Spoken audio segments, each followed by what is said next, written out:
नमस्कार. महाराष्ट्र ग्रामीण न्यूज मध्ये आपले स्वागत आहे. आपण पाहत आहेत महाराष्ट्र ग्रामीण न्यूज. मी दिग्विजय पवार. आता सध्याचे जिल्हा परिषद पंचायत समितीचे जे इलेक्शन चालू आहे, तर त्या संदर्भामध्ये आपल्या सोबत राष्ट्रवादी काँग्रेसचे श्री बाळासाहेब शिंदे आपल्या सोबत आहेत.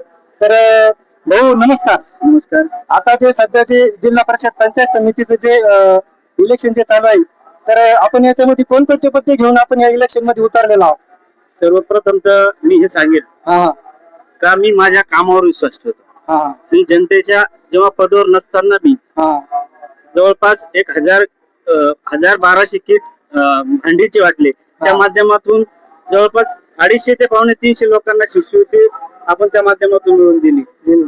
श्रावणबाळ योजना असो, अपंगाची योजना असो, या माध्यमातून जवळपास 450-500 खंडाळा गावामध्ये आपण पगार चालू करून दिलेले.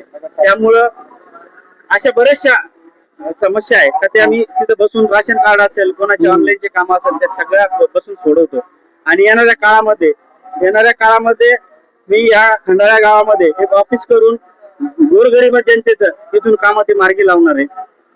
याच्यानंतर अँब्युलन्सची व्यवस्था खंडाळा गणासाठी करणार आहे, स्वर्गरथची व्यवस्था करणार आहे. असे अनेक प्रश्न आहे ते या माध्यमातून मी मार्गी लावणार. तुम्हाला माझा दुसरा प्रश्न असा आहे की आता सध्या आपण बघतायत की सर्व इलेक्शनच्या पूर्वी सर्व युती झालेल्या होत्या आणि आताचे चिन्ह असे झालेले का कुणी सगळं बंडपुरी आपल्याला ती झालेली दिसती. तर पक्षाबद्दल आपल्या याच्याबद्दल काय प्रतिक्रिया आहे?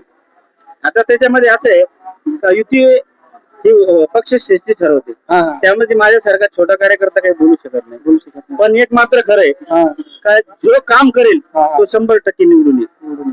तर भाऊ आता आपण बघू शकतो की जे समजा गायगोट्यांचे प्रश्न असतील पंचायत समिती मार्फत किंवा इतर विहिरींचे प्रश्न असतील, हे खूप रखडलेले एवढ्या 4 ते 5 वर्षामध्ये. तर काय प्रतिक्रिया आपली याबद्दल?